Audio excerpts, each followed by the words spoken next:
All right. I'm living rent free inside your head, dude.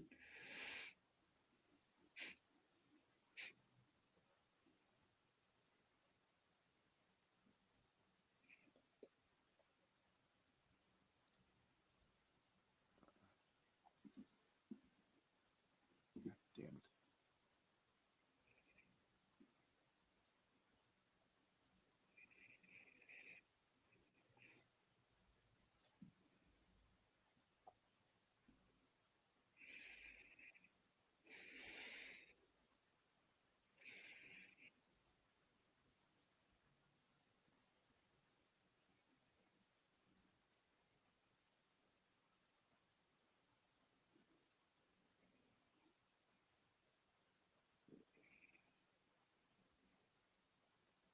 I'm getting just a slight bit closer to just saying fuck it and buying a new desktop or a nice laptop. I'm getting closer Okay. because it's one thing to be the slowest ketchup in the West if you're Heinz. Okay, it's another thing to be the slowest computer on the block. Okay. Yeah. I mean, it was about a year ago when everything crapped out on me.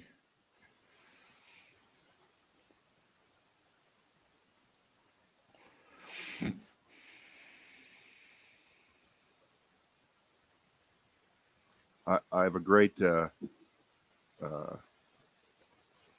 who is this judge who just in another Trump case who appointed this judge? It's the best one ever. Oh, good. It'll be it'll be the best one ever. Yeah. The best, Jerry.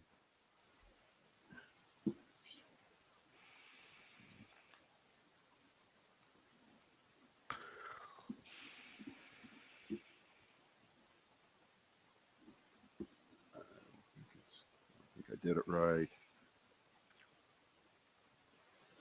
It's because I was thinking about Willie Mays. My mind was elsewhere.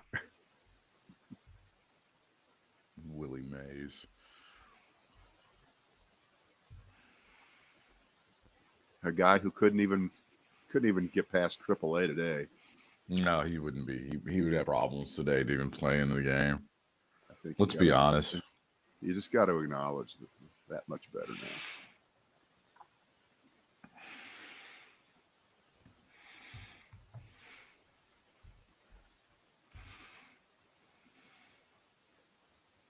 Come on, you bastard. Oh, okay. All right, here we are. Hi.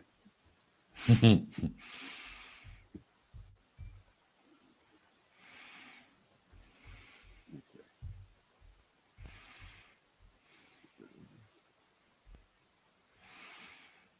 Oh, come on, you girl. Okay. Hey, it's the Brad and Britt cast. A little late for the folks with us live each day, but that's all right because now we'll be with you longer on the other end, as somebody once said. I don't know what that means. Doesn't mean nothing. It means nothing. You know what? We're like when 60 Minutes starts at 7:50 instead of 7 o'clock. They still Because do the hour, right? Yeah, it's yeah. because the Cowboys game ran a little long there. That's what That's happens exactly there. right. And we're being heard at our regular time on the West Coast. Okay. That's correct, as always. Yeah, yeah. All right. I got a good one here. It may not be the best one, but it's one I don't think that anybody else has put together like this. This is an easy one. Now, yesterday, uh, federal judge in Washington said, "Cut the shit, Trump. Yes, the Congress can see your tax returns. Yes, the committee can see your tax returns. You can't hide them anymore. Stop it. It's over." The judge's name, Trevor McCadden, District Trevor Judge McCadden. Trevor McCadden. He says Trump is wrong on the law. The House Ways and Means Committee gets to see them. It's within the power of the Congress to do that. So STFU, Mr. Trump. Now, um, this is a Trump judge, okay? This is a judge that Donald Trump appointed. in 2017, and he was voted in 84-10. So based on the things that have happened subsequent to that, other judges, a lot of the votes were a lot closer. So this may not have been the least qualified Trump nominee who became a judge. All right. But the fact is that over and over during the last few years, this judge would always go in the tank and rule on behalf of Trump whenever he had the chance to. Okay. Follow this? Get it? Okay. This is the judge that just a few months ago, you may have remembered that a person was basically throwing in the towel and pleading guilty for trespassing on January 6th, illegally entering the Capitol. The recommendation by the prosecutors was a couple of months of home confinement. And this judge was so in the tank for Trump that he said that was too harsh. That was too mean. Okay. That's how far in the tank he was for Trump. And he's done a couple of these other decisions also. And when he made the judgment to say to the person who had illegally entered the Capitol on January 6th, it wasn't so bad. He actually brought up well, what about Black Lives Matter? Okay, so he used Trump talking points. Okay, so think about how at this moment, this is the judge who said bullshit on the Trump tax return. So what that tells you that there is no more ledge for Trump to stand on this. It's over. It's done. You got nowhere to go. Even your own lackey, even your own in the tank lackey, suck up, beholden to you forever for appointing him judge, could not look at the law and come up with a way to give you any space to do what you were doing.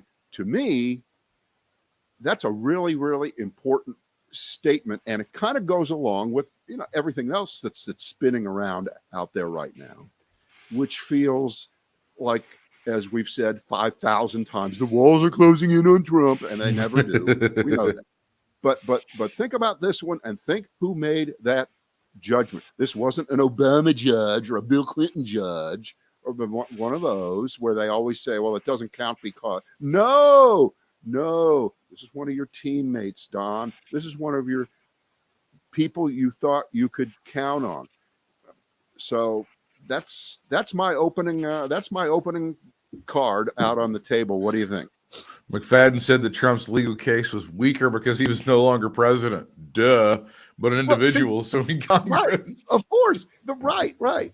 There is a point that gets reached by people in positions of power if there's anything inside of them besides paper mache, that they will look at the facts, they will look at the law and realize not only is the law correct and you're wrong, but there is no way that if I want any credibility for the rest of my life and the rest of my career, that I'm going to try to come up with a lie or some kind of new fashioned legislate from out of my ass decision to help out Donald Trump. And I understand there is a difference in the end between judges who are not subject to being fired or anything of that sort. Federal, he's got that gig for life if he wants it.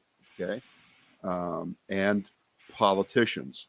But there's not that wide of a space. And when we see all the politicians who have completely sublimated themselves, even up to this very hour, what happened to the 8 Republicans who a month ago voted when it was time to send on the charges against Steve Bannon for contempt of Congress? There were 10 Republicans who voted with the Democrats for that. So it was a bipartisan decision.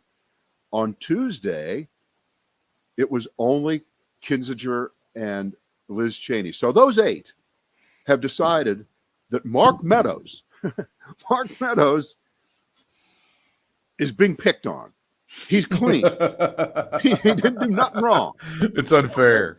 So how does that happen? Especially because you got a couple of those people who are already not running for re-election. Right. They don't have to face if they're that chicken shit about their re-election chances, and they vote always on the quote Trump side. They didn't have to again, but they did. And of course, I don't see any explanation by any of them. Have they been confronted? Have mics been shoved in front of their face?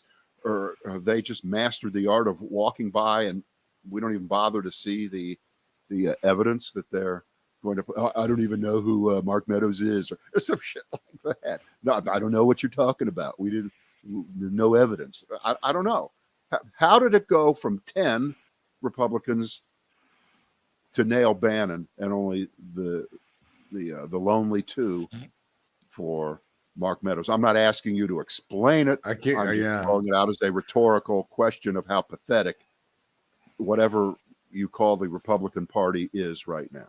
Well, the cancer is obviously metastasizing. I mean, the cancer is getting larger, right? It's not getting smaller. They're not in remission. They're that's right. They got nothing to say against that. Yeah. It says that McFadden acknowledged that he felt like this was a political attack against Donald Trump, and he had some statements from Nancy Pelosi that said that, but he also said, look, they've got the power to do this, and he's not protected by executive privilege anymore, which is something they said for a long time. And I don't know. That was one of the things that Donald Trump was trying to hang on to, I guess, in lying about the election and trying to remain president, is that he wanted executive privilege to cover him until he died. I suppose that's what it looks like. That he wanted executive privilege to cover him for plotting to overthrow the government of the United States. Yeah. And again, you and I weren't there. Well, maybe I was there when the country was founded. And they were talking about these things. I believe it's in Federalist Paper number 27.306. Sure. It said, and I quote, "If ever an asshole from New York becomes president and tries to game the system, fuck him." Now, look it up.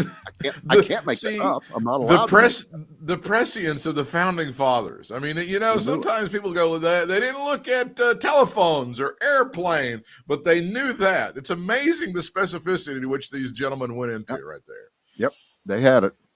You gotta give them all kinds of credit for that sort of shit.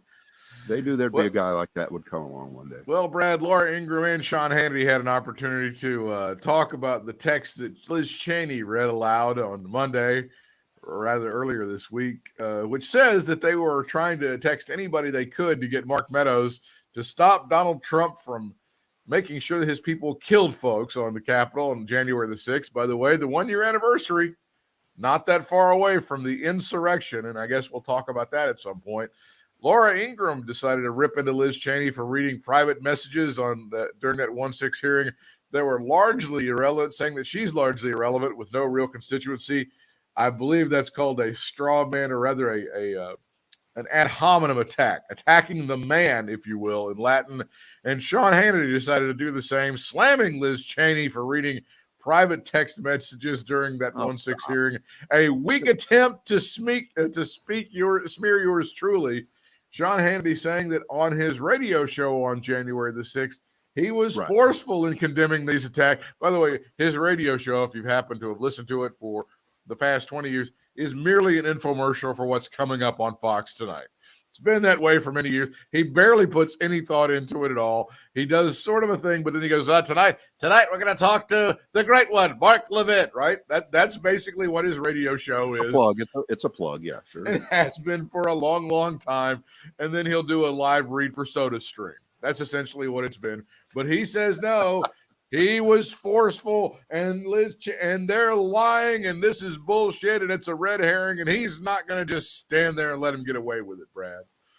All right. So, of course, there's not one shred of truth in one thing that they said, and they're actually able to look straight into the camera and talk to their people, say what they said, and the fact that even if they came within 100 miles of saying at any point on January 6th that this probably was not a great thing, but then already we're saying, but it was probably some Antifa plants inside the group. That's what they do. or all the other things that they said, even if they came somewhat close, within 100 miles of that concept on that day, that doesn't change the fact that from the day after until right now, they have lied and have been right out front in trying to tell you what happened didn't happen, what you saw you didn't see,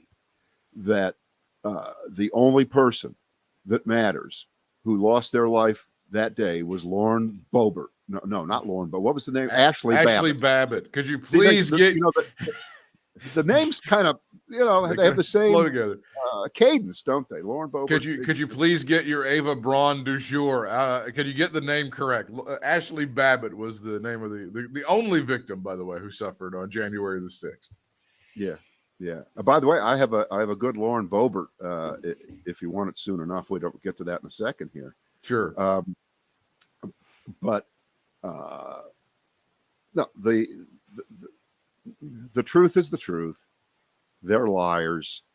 Nothing more needs to be said. Now, in wrestling, what do you call, what is the name for someone who is brought into the match on purpose, right, to give the opposite tone to whatever you're seeing, but it's bullshit and it's just a crock and they're doing it just for plausible deniability. Is there something? There's in wrestling the idea that you're keeping up the bullshit while knowing in reality you're keeping up the idea. It's called kayfabe, Kayfabe. I have a shirt that somebody gave me. You're keeping up kayfabe. You're pretending that the entire thing is legitimate when it's actually not. That's what these hosts are trying to do. They're trying to keep up kayfabe. Well, wait a minute. No. Let me introduce the person who fits that description. I think in a way it's Geraldo. Oh, God. Because Geraldo went on with Hannity last night after some of the things that you're saying were said. And Hannity starts off by asking Geraldo why Congress investigated the Capitol riot, but they didn't do anything about the riots across the country over the George Floyd murder. And Geraldo said that those riots all across the country were not an attack on the United States of America, not on the American Republic, our system of government, the way that what happened on January 6th in Washington was. Oh my That's God. kind of a fairly accurate depiction. And so that was actually said on Fox News in prime time. Somebody was actually able to say those words. So somebody was actually say that burning down or breaking the windows of a soda shop in Minneapolis, not exactly the same thing as trying to murder people at the United States Capitol who might be in line to succeed the president. But Britt, that may be the first time any of those Fox in the tank watchers have heard anything even close to what Geraldo said. Here was the quote. This was a riot that was unleashed, incited, and inspired by the President of the United States, which targeted the heart of American democracy. Now, I mean, you can think what you want of Geraldo, but the fact is he's, of course, 100% correct. And the next thing you know, there's yelling and screaming on the show. And that Dan Bongino gets brought in because, again, he had a foreign object and they wanted to bring him into the ring to start gouging Geraldo at the same time. And so Bongino says, the backstabbing of the president you're engaging in is really disgusting. This is disloyalty that you're exhibiting, Geraldo, said the great Don Bongino. Then Rivera says, Sean, your own texts told people to leave if you could get through Meadows to Trump, that they should be told to do that. Yes, and please. So Hannity is just sitting there, blah, blah, blah, blah, and Geraldo says, I beg you to remember the frame of mind you were in when you wrote that, and when Laura did, and when Brian Kilmeade did, and when Don Jr. did. Remember that concern you had? Remember that frustration you had at our beloved 45th president? So he was giving Hannity just a little bit of room to say, yeah, I was right then and I've been wrong for the last year, which he was never going to say. So as annoying and as omnipresently just obnoxious as Geraldo Rivera can be, he's never been less than a very thoughtful, smart guy. And he knows his role, and he was brought in there to be able to allow Fox, of course, as always, to say, yeah, we got it on. We got that opinion on our air. Don't complain. The fact that it's the whole idea is a lie that we've been telling the last year and that we've been helping to undermine the United States. But forget that. It's just we had Geraldo on for 5 minutes. To tell the actual truth. To tell the actual truth after thousands of hours of lying about what happened on January the 6th. He finally was able to tell the truth. I'm actually, to me, I'm stunned that even happened, because I figured, just like Fox, it's a lawyer always in court never asks a question he or she doesn't know the answer to, right? If Sean's bringing Geraldo on to say something, I assume that he thinks Geraldo's going to say, it's okay, these guys are bullshit and it's terrible. Don't worry about it, Sean. Pick yourself up. Let's go get a soda. I figured that's what would be said, but here's Geraldo out there telling the truth about shit. That went off the rails rather quickly, I would say. Yeah, but don't worry. You can relax. You can rest easy. The overall theme continues. Yeah. Okay.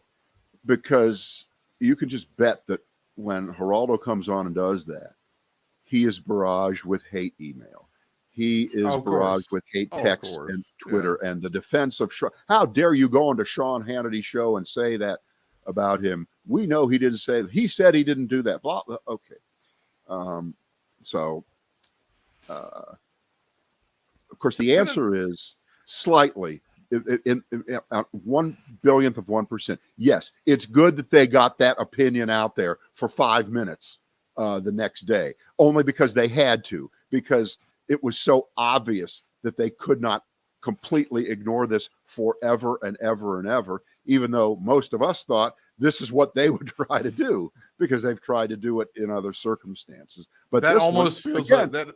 Just like the judge who been in the tank for Trump and called it maybe even a politically motivated thing to get Trump's taxes. The law is the law.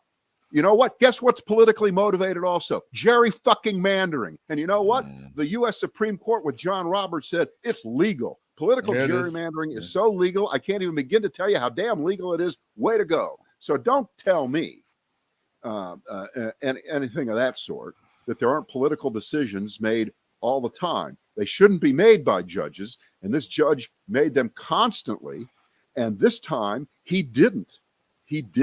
So just like Geraldo, the voice of reason, this judge, the voice of reason, turn over your taxes, Trumpy. Have you seen what's going on in Georgia?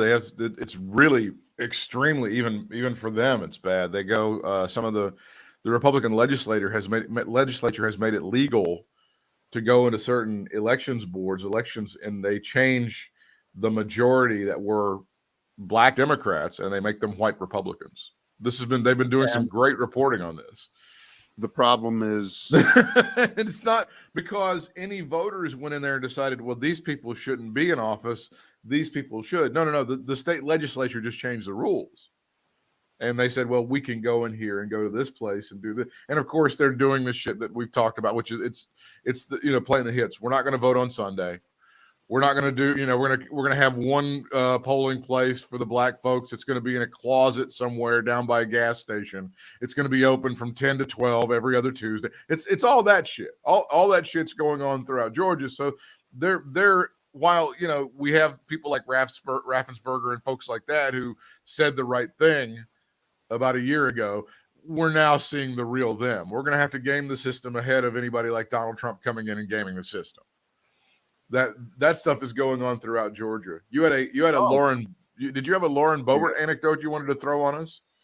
Well, yes, I do. And I was going to trick you into stumbling into the story. This was how I headlined it. Pretend you don't know her name. Ready? Okay. The New Enemy of the People is on Saturday nights at 11:30 on NBC, according to the distinguished gentlelady from Colorado. So, of course, you're supposed to pick that story. Mm-hmm. And here is the story. Lauren Boebert, was portrayed last weekend by Chloe Fineman. Remember which one Chloe Fineman is? Dark-haired, Right. girl. And she was holding a gun and making Lauren Boebert look like the crazy-ass gun nut that she is. One of her lines. Here we go. The government's been using this fake disease to strip us of our freedoms. Do they think we're dumb? That's Marjorie Taylor Greene, portrayed by Cecily Strong, asking that. And Lauren Boebert, portrayed by Chloe Fineman, replies, please, would they give a dumb person a gun? So it goes on and on and on. But this is the best. And you know, you and I have been alive. We've all been alive long enough to see what happens when politicians go up against entertainment. Okay. They actually take the bait. Yeah. That not only can they not laugh at themselves, but they think they're going to gain some points. All right. So Lauren Boebert jumps in and puts an LMAO, laugh my ass off, and then goes after the entire show and says that the show has not been funny for blah, blah number of years. Can't believe it's still on. When are they moving SNL over to CNN to die out of irrelevance? Now, ha ha ha, it's so funny. I want to make sure I was correct. I got the numbers right. Lauren Boebert is 35 years old. 35. Saturday Night Live is in its 46th year, right? 46th year. And 35, Lauren Boebert. Subtract 35 from this year. That gets you back to 1986. 1986. This is how long ago that was. Eddie Murphy had already left the show 2 years before that. That's correct. Yeah, that's right. That's how long ago that long was. Time. And not that this means anything or to say that she doesn't have the standing to attack a TV show, blah, blah. But it's just so pathetic. Yeah. It's so pathetic. And the best politicians in this country are the ones who have embraced the parody, who get into it, who dig it. And by the way, the best example of it is only a week old, because when Bob Dole died, they pulled out that clip of Bob Dole appearing on Saturday Night Live with Norm Macdonald, who portrayed him back in the day. And Norm Macdonald was, of course, fantastic and funny. And Bob Dole was right there with him. Yeah. And they had some great lines for him to use. And he got in. What if it, Bob Dole doesn't like Saturday Night Live? It should be taken off the. No. So. That was so long ago. Lauren Michaels had left and already come back at that point.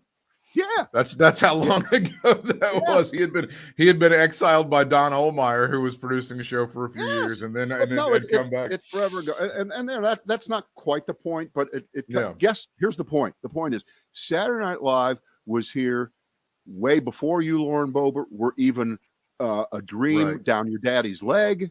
That's right, and it will certainly be here long after you're a trivia point, and your Wikipedia entry will look like you don't want to see it. It's going to be so horrible. So that's the Lauren Boebert story there. Enemy of the people, Saturday Night Live. What do you think? There you go. The situation with those texts that were released from the Fox host imploring Mark Meadows to do something has been pretty embarrassing for the channel. We talked about the reaction from Geraldo and from Laura Ingram earlier in the day. A hearty Fox News addresses the 1-6 text to Mark Meadows. Yeah, right. They all stand by what they texted. You know who's getting away with bloody murder here is Kilmeade. Kilmeade's not having to say anything. Wait a minute. No, you can't stand by what you texted. What does it mean? Without then committing suicide 4 hours later because they didn't listen to you. Right. They didn't listen to you. It was supposed to be stopped, and it was never stopped. And it went on for 3.5 hours before Trump publicly lifted any kind of a finger. And that finger was probably the middle one. But You know what? There are a couple things that I'm ready for to get rolled out here soon enough. One are the names of all the other politicians who texted or who emailed or left phone messages on that day, and they're going to come out, because you cannot. It just doesn't stand. You can't name Sean Hannity, Laura Ingraham, and Brian Kilmeade and read their texts and not read the texts of the members of Congress unless I miss something, that they have some kind of special dispensation. They don't. And expectation of privacy. No. For again, plotting to help overthrow the government of the United States. In fact, you could argue that as horrible as Sean Hannity and Laura Ingraham and Brian Kilmeade are, what they texted was not an encouragement to riot. At least it was the other, but it looks like, and they've already read a couple of these, but they haven't attached names of members of Congress to it yet. It looks like a lot of those members of Congress, and we could play name the conspirator bingo, okay? and I would put in the center square, I'd put Jim Jordan right there. Jim Jordan? Oh, 100%. Yeah, Jim Jordan. He's right there, and he's lied about it the whole time. I don't know. I'm not sure. I talked to a lot of people on January the 6th. There was the guy at the deli. I had to make sure that the ham was sliced right. I talked to, there was a guy walking his dog I talked to. I can't remember everybody I talked to on January the 6th. Right. So it'll be the usual suspects. It'll be Matt Gaetz. It'll be Marjorie Taylor Greene. It'll be Paul Gosar. It'll be Louis Gohmert. It'll be those, and that's just the first circle of hell, and there will be many more. Well, and look, people like Kevin McCarthy were screaming at him, "Hey, could you please get your people off of me?" And of course, Trump was texting back, "Those aren't my people, Kevin." He goes, "Fuck you, they are. They've got Trump T-shirts on. They're talking your shit, and they're trying to murder me. Can you please get them to stop?" And I mean, remember, it's unreal. The first move after the ball got passed to them on January 6th was for people like Hannity and Ingraham and everybody on Fox and the usual suspects to go along with what Kevin McCarthy said. And they're wearing the T-shirts that say Trump, but they're plants, they're fakes. And when that didn't fly, then they went to the false flag thing. Sure. That this was, this was Joe Biden's crew that was out there trying to make, quote, us look bad. And ever since then, they've just been lying about how peaceful it was, and it was just a place of love. That's what it was. So I guess there'll be a rally of love to celebrate the 1 year anniversary, right? Even during the summer of love, I think people were murdered and killed, weren't they? Didn't that happen a lot in Haight-Ashbury? Oh, they just slaughtered? Hundreds of people, but the mainstream media covered that one up, as you know. When the Jefferson Airplane led an insurrection to go murder members of Congress, you said nothing. When the Grateful Dead led people up the stairs of the Capitol to murder people, you said nothing. Right. More to your point about the 5 minutes of truth on Fox. Fox wants you to know. This is the foxnews.com website. I love to look at it to see what they want you to know. Front and center, what is it, Brad? Columnist for the New York Times begs Biden not to run for re-election. He's worse than a lame duck. That's what's happening in Fox world. Well, wait a minute. That's not just happening in Fox world, okay? That's what they decided to. This is a case where when Brett Stevens, who is a columnist for the New York Times, but has some conservative bona fides, writes a column like that, Fox interprets that and pretends that that's some kind of statement that is worthy of publication, because everybody on Fox has always said Biden's too old and he can't get it done, blah, blah, blah, blah. And if you read Brett Stevens's column, and it's not long, it's not a full length, it's about a half length column. It actually makes some great points, and it does, and it's fair to say that we don't talk about it.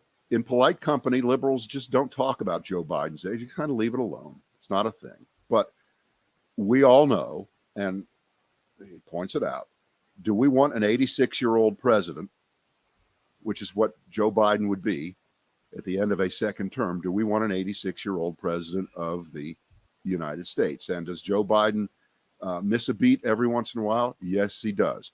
Did Donald Trump miss a beat? Yes, he did. And you know what? Donald Trump lost. Thank goodness. But it's fair to bring up, and he makes the point that maybe Joe Biden should just say, now I'm not running in 2024. And the quick answer to that is he can't do that or he'd be a lame duck. Well, he's being treated like a lame duck right now, I would say. Wouldn't you, Britt? He's not getting the kind of respect that a president would get if it was thought, not just here in the United States, but around the world, that he was going to be around for a long time. And if he did that, and maybe he should wait till right after the 2022 elections, I guess. But it's not as if it's not going to, if it's a referendum on, and now these are my thoughts, not what Brett Stevens said. Right. But if a midterm election is always a referendum on the presidency, it's also a referendum, at least at that moment, on whether that president should be reelected 2 years from now. It doesn't always come to pass because, remember, Obama got shellacked in 2010, Of course. but got reelected handily in 2012. So it didn't work out the way I'm just describing it, except there was no age issue with Barack Obama. It wasn't as if anybody thought, oh, he's going to step down because he's too old. That wasn't going to happen. But with Joe Biden, my thought is, and here's my analogy. We only have one major office in this country where when you run and you win, you can't run for re-election. And I'll bet you know what that is. Think about it real fast. It just happened again. The answer is Governor of Virginia. Oh, right. Yeah, he's term limited. Virginia, you get term limit. You get one term and you're out. So my question, it's rhetorical. I don't know the answer, but I think I do. Is the governorship of Virginia a worthless office because that person isn't running for re-election from the minute that they take office? I submit to you, no. Now, the presidency and the governorship of Virginia, they're not the same office. But we've often talked, and not right now, but we've had this discussion before. Wouldn't it be better off if we had 1 6-year term for presidents? Wouldn't that be better? Then they wouldn't have to worry about re-election. And there's a lot of arguments back and forth over whether that's any good. So these are very Joe nice. These are nice philosophical questions and overreaching and stuff. But I think the game has already been played. They've decided, a lot of people have, and they've gone along with the narrative that this guy isn't going to run. He's too old. He's too senile, et cetera, et cetera. And now step 2 of that is now they've made a valid attempt to have the narrative that Kamala Harris is dead. Politically, she's dead. She's a bitch. She can't manage people. She's lazy, doesn't read her material. She's not a serious political contender. And there's been a concerted effort over the past year to weaken her as well. That's what's going on. So at some point, what are you left with? Oh, the Democrats, again, the narrative is Democrats disarray. They don't have anybody. They were lucky to get in. It was a Hail Mary. They didn't even really win 2020, wink, wink. But okay, let's say they did win, and it was a Hail Mary. By the way, there's an effort, and there is a story to be told that Joe Biden was very fortunate to win the 2020 election. But yes, that's what you're left with now is this narrative that this guy's too old and the person who is the natural successor to him ain't ready to go. Get her out of the way too. All right. Well, I would quarrel with actually everything you just said. All right. Kamala Harris is not the natural successor to Joe Biden any more than Mike Pence was the natural successor to Donald Trump. Hang on, let me finish. The number of sitting vice presidents who have ever been elected to office, I'm not talking about taking over because the guy dies and then they run, but it's very few. I think it's only 5. I think the last one was George H.W. Bush, who ran right after he was vice president with Reagan. for 2 terms. And we're just going to discount that the guy in 2000 did win the election but got fucked. That one, we're just going to throw that out. Yes, we are. That's are you going to hang your argument on that? Well, it's say, not just Al Gore won the election. Stop it. That's not he was the natural successor to Bill Clinton. Yeah, he did win the election. Now, Dick Cheney obviously was not going to run because he had 1 million heart attacks, and he was not going to be that guy. And Mike Pence was not going to run because he was working with a complete asshole who was never going to move out of the way. So there are a few exceptions. I mean, but yes, generally speaking, the vice president is seen as the natural successor. And yeah, George H.W. Bush was the last one. Go ahead with what you were saying. No, we can't entertain 2 thoughts at once and be consistent here. We know in our hearts that the vice presidency is a bullshit office. It has no real responsibilities. It has no real constitutional responsibilities except to break ties and attend funerals. It is in the Constitution to attend funerals. And so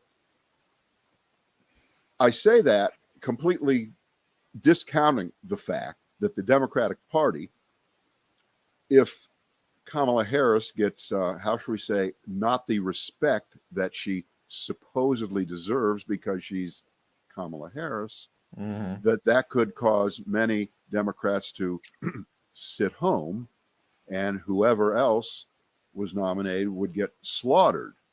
Or Kamala Harris could be the nominee, and the Democrats could get slaughtered. Okay, so or Joe Biden could run again. And we already know there's one person in America who's beaten Donald Trump in an election. His name is Joe Biden. So, it's a difficult question, but it does kind of need to be discussed at a certain point. No one would fault Joe Biden if he said, "I'm not going to run in 2024." Who wants to die in office? That's kind of a terrible thing to do. But that's when the office becomes. By the way, the Ruth Bader Ginsburg example, is kind of back there. I know she wasn't president, but because she didn't get out of the way so that a successor could be named ahead of time. Well, think of the repercussions. Joe Biden says today, "I'm not going to run for a second term." And then the next year, the Republicans gain control of the Senate. They regain control of the Senate. You think Mitch McConnell is going to let a nominee come forth of Joe Biden, even with 2 years left in his term? He's going to say, "Well, there's another rule that I pulled out of my ass saying that somebody who has 2 years left can't nominate somebody. We're not even going to bring that up for a vote. Sorry, that's going to happen." Imagine that. You can't make a decision based on how shitty you think Mitch McConnell is going to be, because don't worry, he'll be shitty no matter what. No, he's it's precedence. If Joe Biden announces his reelection campaign tomorrow, Mitch McConnell's not going to give him any respect. No, they're still going to delay judges. They're still going to delay nominees. Which my assignment is based on precedence. He made up a rule and didn't even bring Barack Obama's nomination up for a vote. He wouldn't do it. And it was he made up a Biden rule, which was absolutely not true at all. And now, if Joe Biden has 2 years left on his term, by the way, I was looking this up, since 1938, the president's party has lost seats in the House in every midterm election, with the exception of 2. One of them was 2002, of course. That was like a year after 9/11. That was George W. Bush.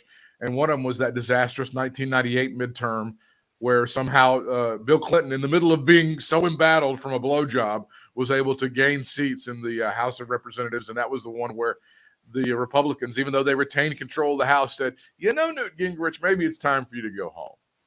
Maybe it's time for you to head out. So twice the president's party in more than 70 years has been able to gain seats in the House of Representatives. That's just what happens. The president's party loses seats every midterm. Now, is it going to be 40 or is it going to be 80?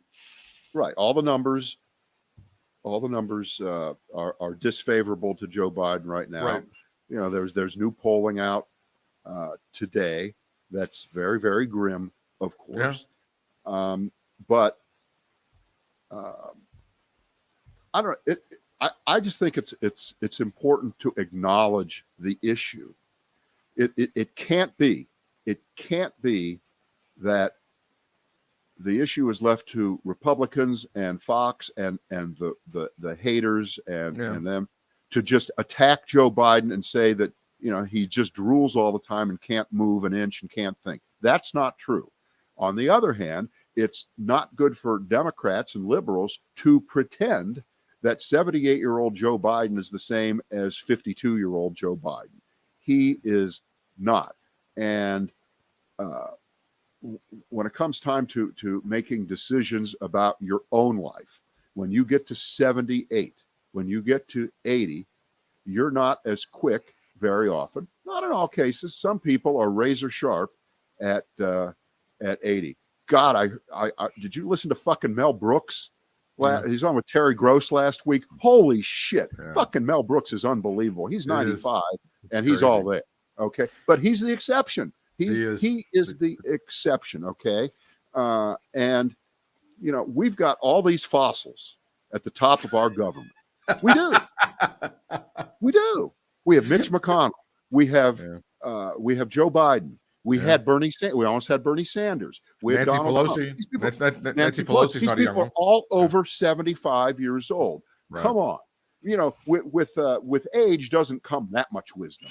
With age doesn't come that much good judgment. And no other country, it seems, does this. You know who used to be this way? It used to be those old pictures of the Politburo in Russia. You'd see these pictures. They'd have all these old guys up there, right? And they would die off, and then they'd bring on somebody. They bring on young blood. The young blood would be 73. That's true. Right? And we used to laugh about it. Well, I just remember Steny Hoyer, Steny fucking Hoyer. He's number 2 behind Pelosi. They appointed that guy in the Soviet Union. They appointed that guy Andropov, and I think he lasted like 2 weeks or something. I think he was gone.